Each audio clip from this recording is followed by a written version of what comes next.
প্রিয় দর্শক, প্রীতি নিন, শুভেচ্ছা নিন। আপনাদের সামনে হাজির হয়েছি আমি একা নয়, দ্বৈতভাবে। আমার সঙ্গে মুখোমুখি হয়েছেন আজকে।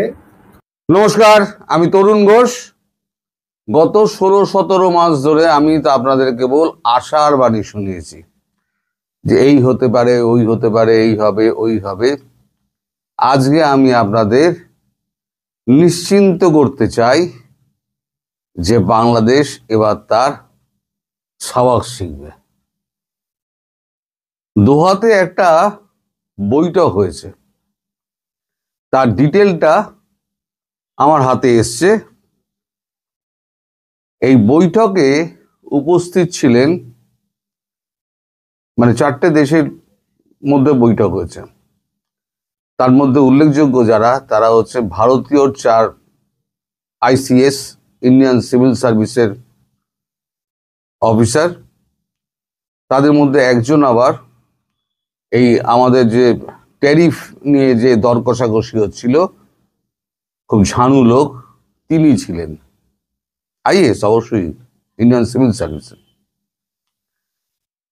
দুজন ছিলেন রয়ের অফিসার, একজন হচ্ছেন ডেপুটি চিফ আর একজন হচ্ছে ডেপুটি ডাইরেক্টর। ঢাকার তরফে ছিলেন কে?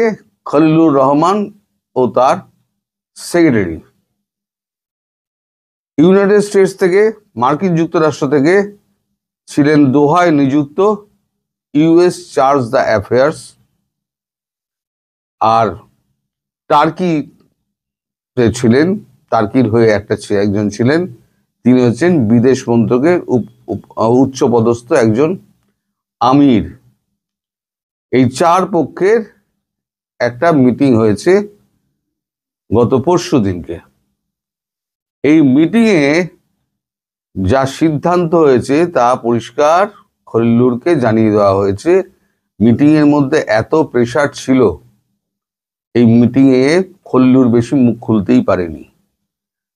ইউনূস যা যা তাকে শিখিয়ে দিয়ে পড়িয়ে পাঠিয়েছিলেন, ইউনূসের কোনো আপ্তবাক্য তিনি উচ্চারণ করতে পারেননি। তার আগেই তাকে মার্কিন যুক্তরাষ্ট্র, ভারত থামিয়ে দেয়। তো এখন যেটা আলটিমেটাম দেওয়া হয়েছে, সিদ্ধান্ত যেটা হয়েছে, সেটা হচ্ছে 2 থেকে 3 ডিসেম্বরের মধ্যে সমস্ত বিদেশি শক্তি যা ঢাকার বুকে রয়েছে এবং বাংলাদেশের বুকে রয়েছে, অর্থাৎ ISI এবং তার্কিশ যারা রয়েছে, যে কারা কত রয়েছে আমি পরে আসছি, তাদের প্রত্যেককে 2 তারিখ রাত্রিবেলা থেকে 3 তারিখ, মানে ওই 12টা-1টা, মানে মধ্যরাতটা, 2 থেকে 3-এর মধ্যে তাদের ঢাকা ছাড়ার ব্যবস্থা করতে হবে। সেটার দায়িত্ব হচ্ছে ইউনূসের সরকারের। নাহলে পরে তাদের কি হবে না হবে তার গ্যারান্টি ভারতবর্ষ দেবে না। এবং এটা US এর উপস্থিতিতে বলা হচ্ছে, বৈঠকে বলা হচ্ছে।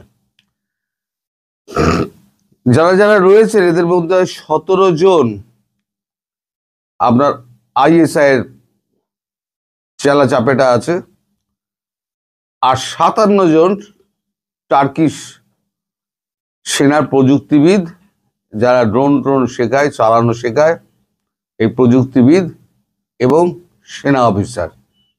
এই 57 আর 17, এই 57 আর 17, এই টোটাল টিমটাকে 2 তারিখ মাঝরাত থেকে 3 তারিখ বেরোনো অবধি, মানে ওই 12টা থেকে 1টা, এই যে মাঝে 2-3 এর মধ্যে তাদেরকে সমস্ত চলে যেতে হবে। আদারওয়াইজ ভারতবর্ষ এদের প্রাণের কোনো রকম দায়িত্ব নেবে না। সেটা ভারতবর্ষ আলাদা করে, মানে ডিপ্লোম্যাটিক চ্যানেলে যেমন পাকিস্তানকে জানিয়ে দিয়েছে, তেমন তুর্কি সরকারকেও জানিয়ে দিয়েছে যে তোমাদের লোক ফিরিয়ে নাও, আমরা অ্যাকশনে যাচ্ছি। হলো।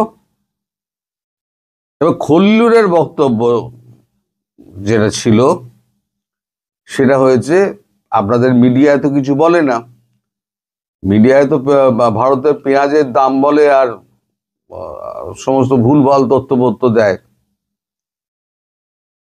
খৈলুর যেটা বলেছেন সেটা হচ্ছে 21, 23, 24 এবং 26। আবার শুনুন, 21 তারিখ ডিসেম্বরের, এই নভেম্বরের 21, 23, 24 এবং 26 আনআইডেন্টিফাইড ড্রোন অ্যাটাক হয়েছে।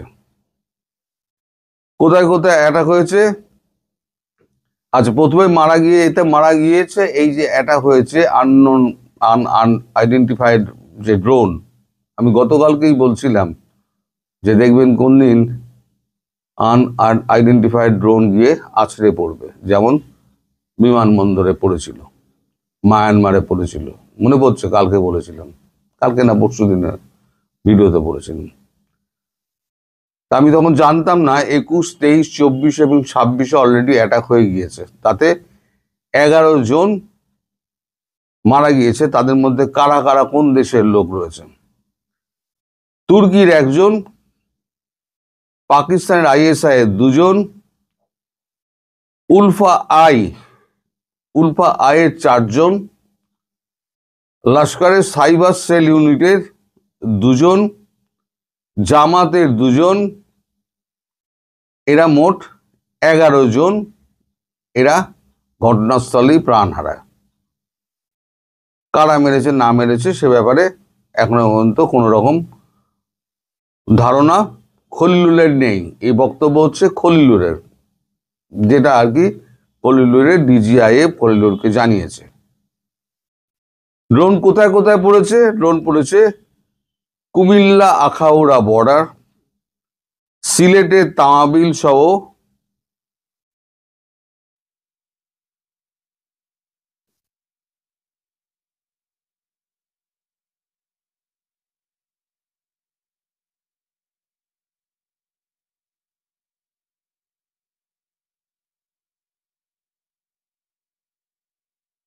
মাফ করবেন, পয়েন্টটা উল্টোপাল্টা হয়ে গেছে, তার জন্য সময় লাগলো।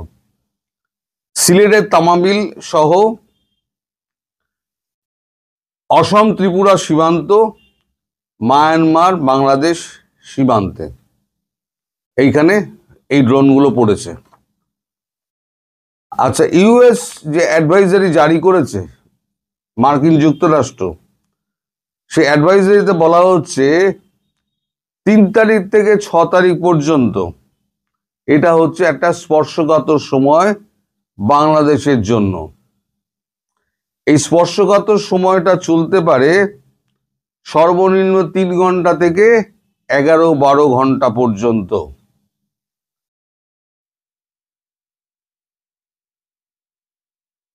আচ্ছা, এদের মোকাবিলা করার জন্য, ভারতীয় সেনার মোকাবিলা করার জন্য রংপুর ডিভিশন থেকে মোট 12,621 জন সেনাকে মোতায়েন করেছে বাংলাদেশ সরকার সীমান্ত অঞ্চলে। আমাদের ওখানে রয়েছে প্রায় 2.5 লাখ মতো, তাতে 12,621 পাঠিয়ে মোকাবিলা করার একটা ছক করা হয়েছে। কি মোকাবিলা করবে ভগবান জানে। তবে এই যে আপনাদের বলা হচ্ছে, US অ্যাডভাইজারিতে বলা হচ্ছে 3 থেকে 6 পর্যন্ত স্পর্শকাতর যে সময়, এই 3 থেকে 6 মধ্যে মানে 2 তারিখ রাত্রিবেলা 12টা পেরিয়ে গেলে মানে 3 তারিখ পড়ে যাচ্ছে।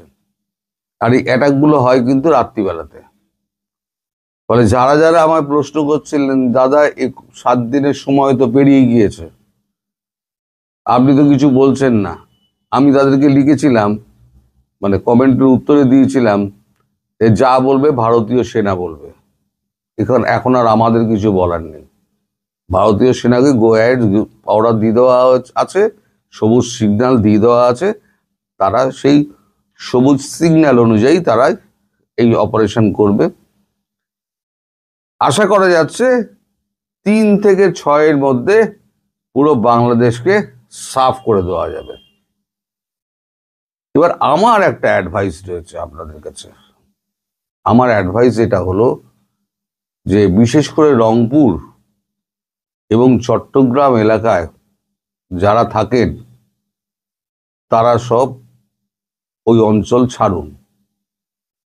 ওই অঞ্চল ছেড়ে অন্তত ঢাকা বা তার আশেপাশে, ঢাকায় মারবে না, ঢাকা বা তার আশেপাশে যে কোনো অঞ্চলে আপনারা চলে আসুন। এটা হচ্ছে নাম্বার 1।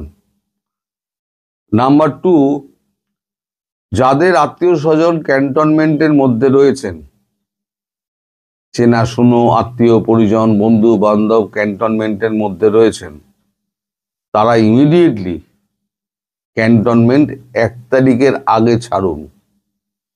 যা আছে বাক্স প্যাডরা নিয়ে 1 তারিখের আগে ছেড়ে দিন জায়গা, কারণ ক্যান্টনমেন্টগুলো কিন্তু কোনোটা সুরক্ষিত থাকবে না।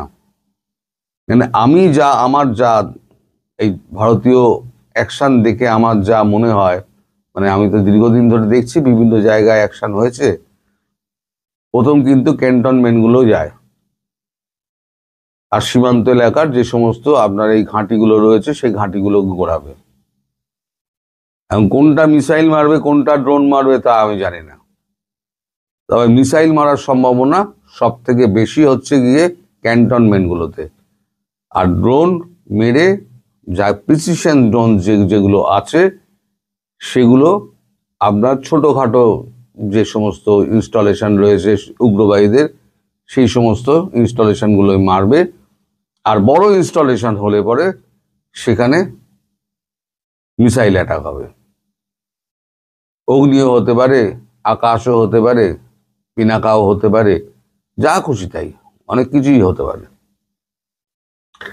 আকাশ তীরও হতে পারে।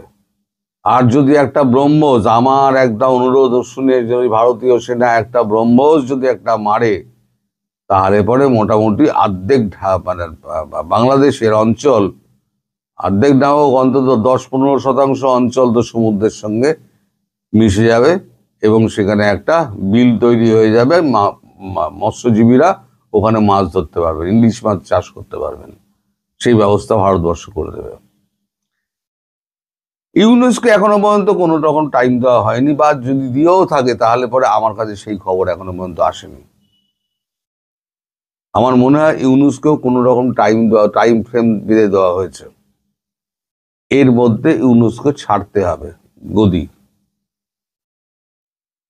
কারা এই যে কেয়ারটেকার গভর্নমেন্ট কে হবে, সেই গভর্নমেন্টে কারা কারা থাকবেন না থাকবেন সেই সম্পর্কে একটা ধারণা দিয়ে দেওয়া হয়েছে খলিলুর রহমানকে।